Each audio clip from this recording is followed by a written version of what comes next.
driving instructors in the Exeter and Torbay areas. Join your host Kevin Selwood as he talks with leaders, innovators and generally interesting people about all things instructing, but also finding out more about each guest. Enjoy the show. Hello, everybody. Welcome to this latest episode of the Excel podcast. And thank you for actually joining us and listening to what I think is going to be quite an interesting discussion this morning or whenever you're listening to it, obviously. With Emma Hallett. Now, Emma is somebody who will be known to many of you, but has I don't know how long, we'll find out in a minute, has moved on to having an interest and doing some work with adapted cars for people who with various I suppose it's different abilities we say these days, don't we, rather than disabilities. So without further ado, I'd like to welcome Emma to the Excel podcast. Hi, Emma. Hi, Kevin. Thanks. Thanks for a good introduction, Mark. Good. Let's hope the rest of it goes as well. Right. First of all, just give us an overview of how you have got to where you are today. Okay, so I qualified as an ADI in 2013. Prior to that, I was working as a deputy manager of a children's home. So I was working with kids with emotional behavioural difficulties, and a lot of that was things like autism and learning disabilities. Right. So when I qualified as an ADI, I was given some really good advice to use whatever skills you had from what you'd done before and find a little niche. Yeah. So that's basically what I did.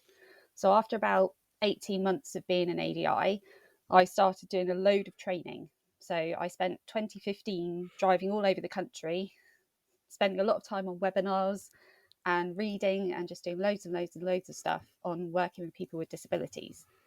So to start with, I was mainly doing learning disabilities, learning difficulties, autism, because I had a manual car. Yeah.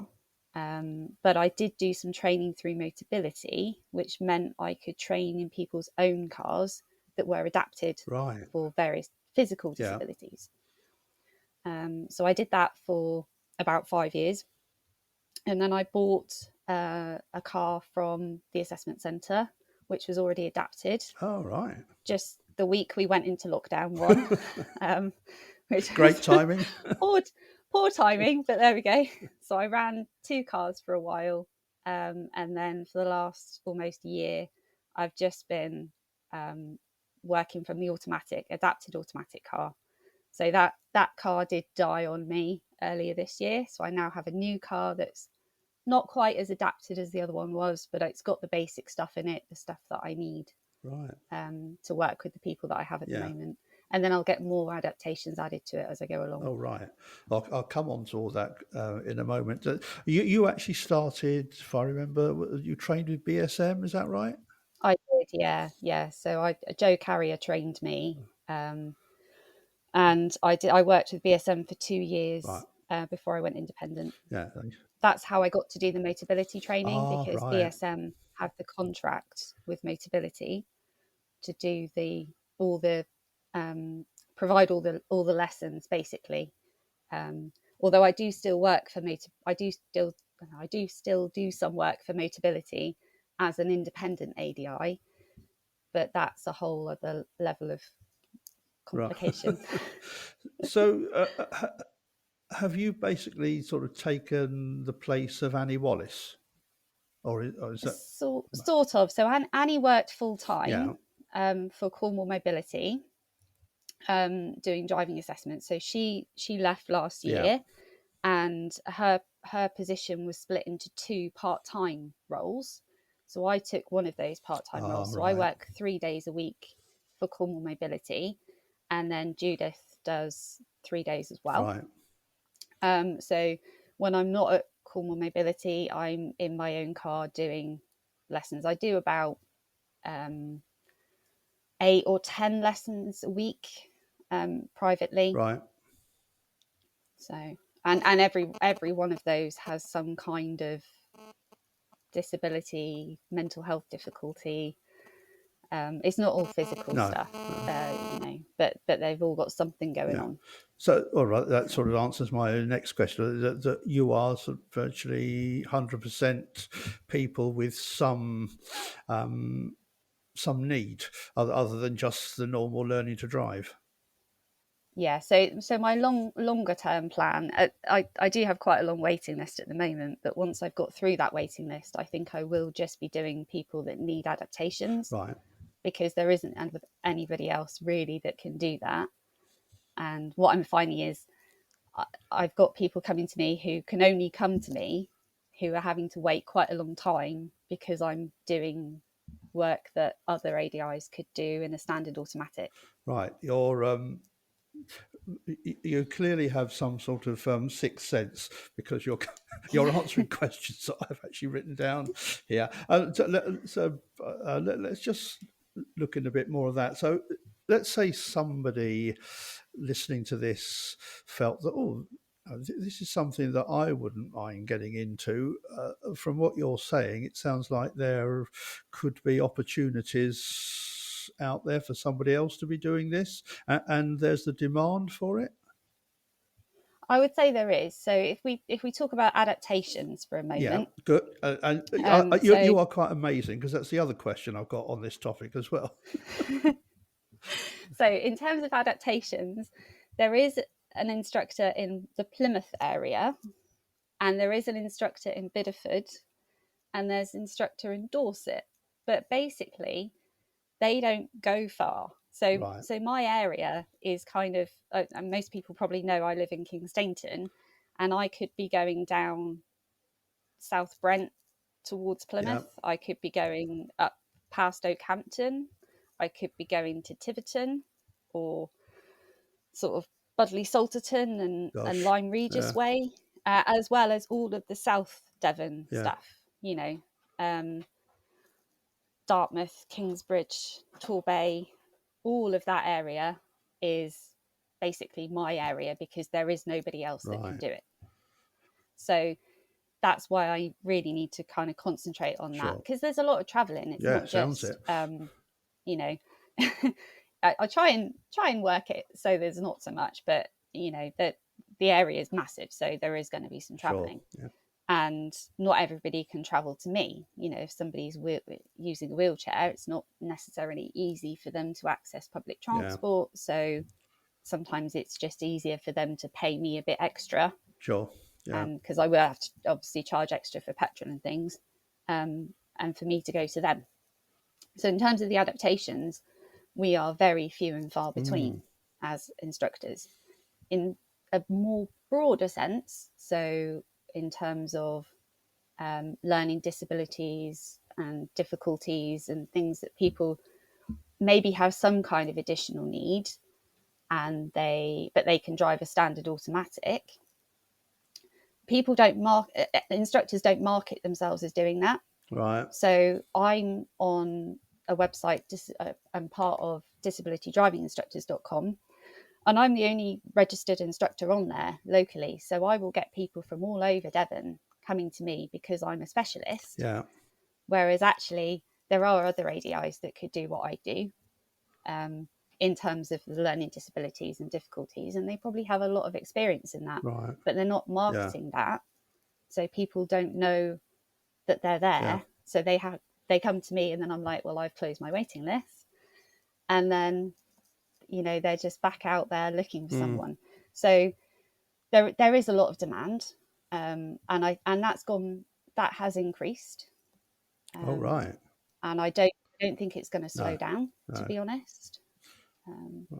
So, and obviously those pupils need more time, they need more input. So that, in terms of my diary, that slows my waiting, that drags my waiting list out as well, because that pupil isn't going to be with me for 6 months. They're going to be with me for a year or 18 months or even 2 years.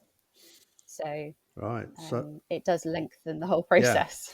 So if somebody listening to this was interested in getting into this to the extent of having an adapted car rather than just the what you've just been mentioning there, where there are people who could be doing it. What's the best way of going about it? The first thing would probably to spend some time with me or at the assessment centre and find out more about it. There are some training courses that you can go on. Locally, we're not running them at the moment. We are hoping to run a course through Cornwall Mobility maybe next year. So it would probably mean travelling. Disability driving instructors are going to be doing some training online, which would be good.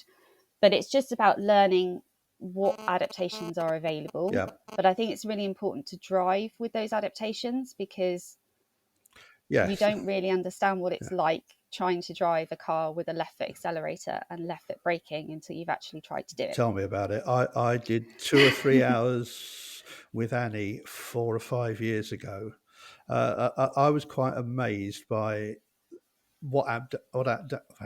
put your teeth in, what adaptations were available, and I'm sure we only scratched the surface with what was available. But she got me driving with a steering handle, for example, and we were in, I think we were in macro when we were allowed in there, and that was really quite hard. I mean, we're allowed. We have a lot of the, my car is quite basic adaptations, really. It has a left foot accelerator, it has a push-pull lever for braking, accelerating, and I have a standard steering ball at the moment, because that's the basic kit that you need. And there are vehicles being sold by assessment centres on a fairly regular basis that are adapted with those basic adaptations. Oh, right. So you can always buy a second-hand already adapted car, or if you have an automatic car that you're happy with, you can get basic adaptations put on it. I have contacts with disability driving instructors that mean that we can get deals and packages from fitters. So it might only be sort of £500 to get that basic setup your car.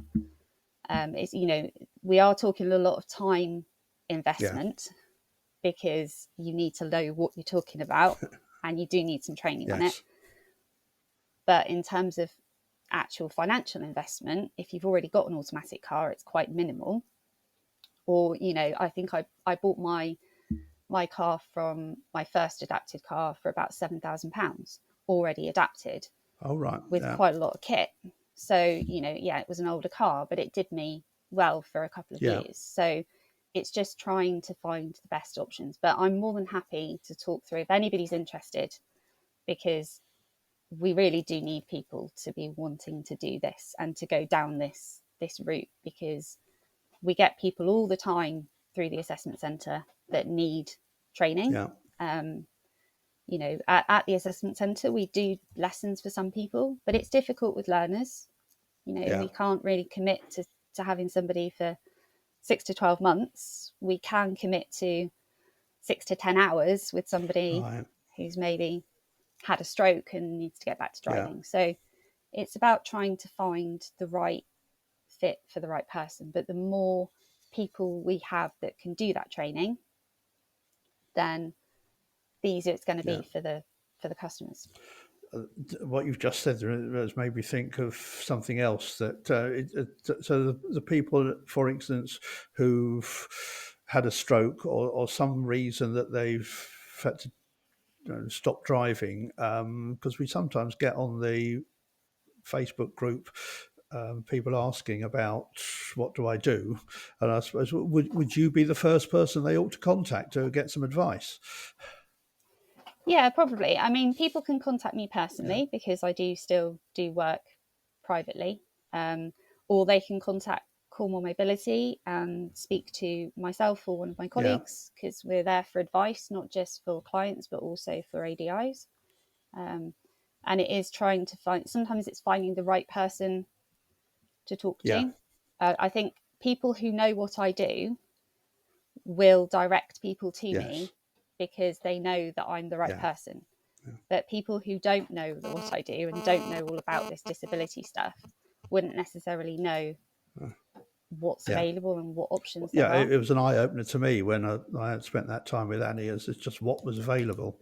And also, in terms of the test centre, Cornwall Mobility, I assume it's still in the same place, really very convenient for the test centre. Yeah, we are at the moment. Oh, we are hoping to move to new premises, bigger premises, by the end of the year. Right. Which is part of the reason why we're not doing any training at the moment, okay. because we're everything's waiting till we move. Right. But yeah, at the moment we are at Base Point, which is very close to Macro. So we can't really offer like a drop-in thing, because if we've got assessments on, then there's no one available. But people could we do have admin time. People can pre-arrange to pop in and have a chat with us. On this topic as well, in terms of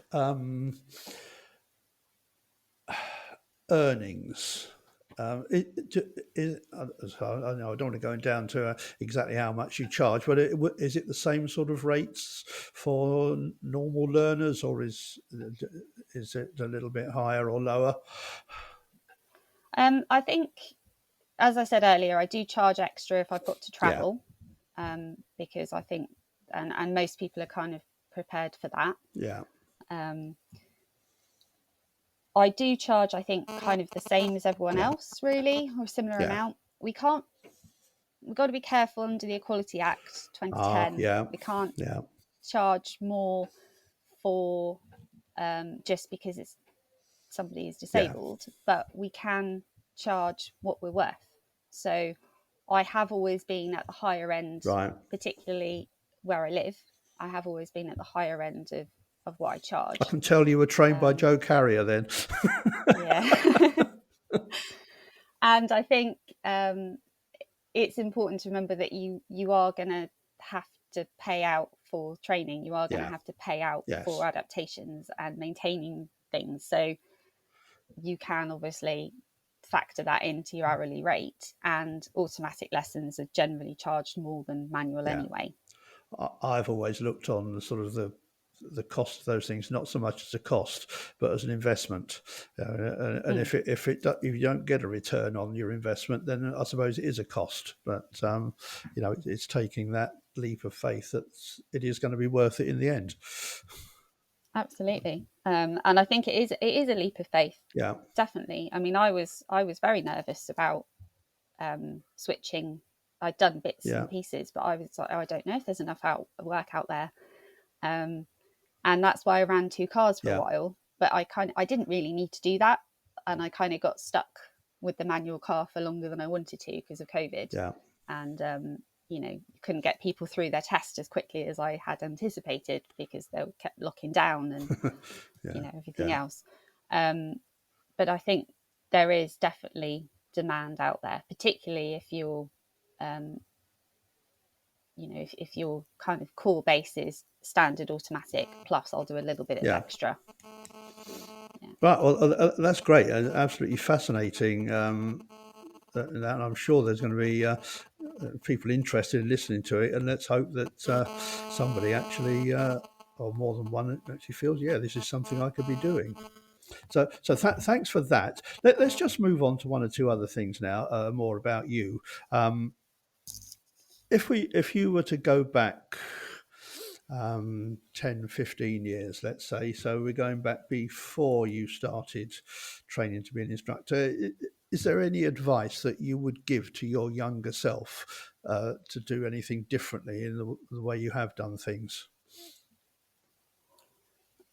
As an ADI, how I've done things as an ADI? Or just in life. Yeah, I think I'd probably give myself a bit of a pep talk and tell myself to be brave, and things will work out all right in the end if you just commit to things. Because I think, like I was saying about the 2-car thing, I was kind of hedging my bets a little bit, and I probably should have been a bit more brave on that. And also kind of not procrastinating, to get on and do things, because life is short, isn't it? Tell me about it. Now, I know part of the answer to this next question, but things you do just to switch off and relax. And two of the reasons or things that you do actually haven't interrupted this podcast yet. Oh, my cats. Yes, by some miracle, they're both asleep. Oh, right. Yes, normally there'd be some shouting. There was a lot of shouting and cats walking across the screen on the Zoom calls, if I remember. Yes. Yeah, so yeah, I've got my two cats, which keep me busy. But yeah, also sort of going out on Dartmoor and walking generally. Yeah, lovely. Obviously not in the weather that we've got today. It's a bit miserable out there, but yeah, that's good. And crafting. Yeah. You know, I like doing some crafting when I've got time. Okay, so your vision for the next few years, you probably covered this a little bit, but is there any sort of grand plan, or is it let's see what happens? I think my only plan really is just to concentrate on the adaptation stuff, and get through my waiting list. That my post-COVID, my post-lockdown waiting list is growing quicker than I can shrink it. So I think it's just trying to get on top of all of that and trying to get some quality of life back. You know, everything's been a bit mad over the last couple of years, and trying to get some sense of routine back into things would be good. Yeah. Good. And just to finish off, this question that I put to everybody so far, I've had some interesting answers to this. You are the DVSA Supremo in charge of everything to do with training. So learners, instructor training, anything at all. It doesn't have to cover everything, but is there any one thing that if you could implement it that you would do? I would teach instructors about disabilities, Right. And medical conditions. Yeah. Because nearly every learner that we encounter will have some kind of medical condition, additional need. And there's nothing, or at least there wasn't when I did my training. There's nothing about any of that.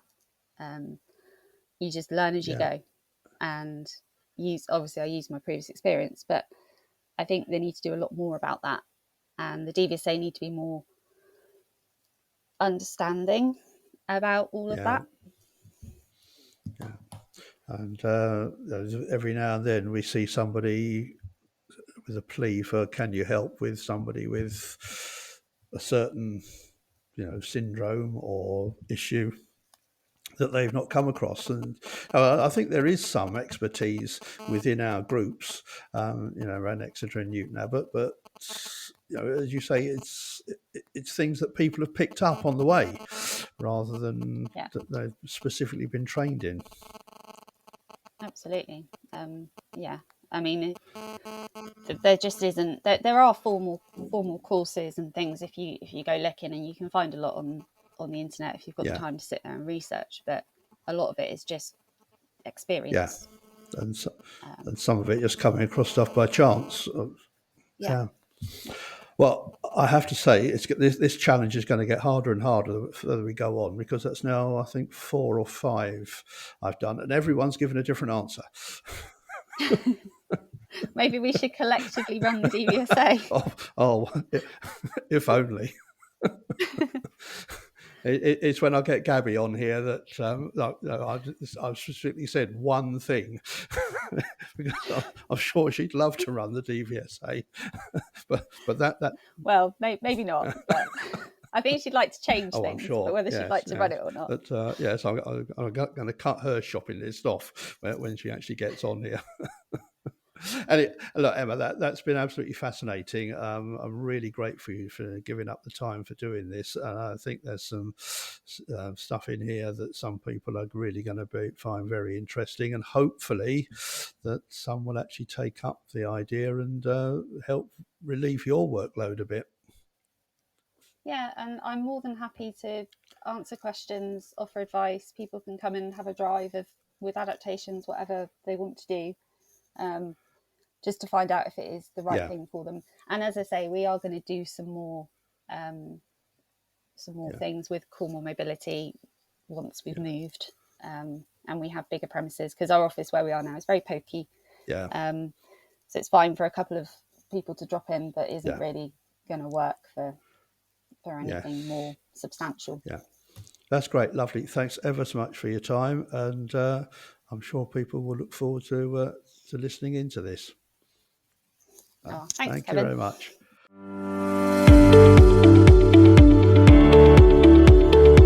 Welcome to the Excel podcast, connecting driving instructors in the Exeter and Torbay areas. Join your host Kevin Selwood as he talks with leaders, innovators, and generally interesting people about all things instructing, but also finding out more about each guest. Enjoy the show.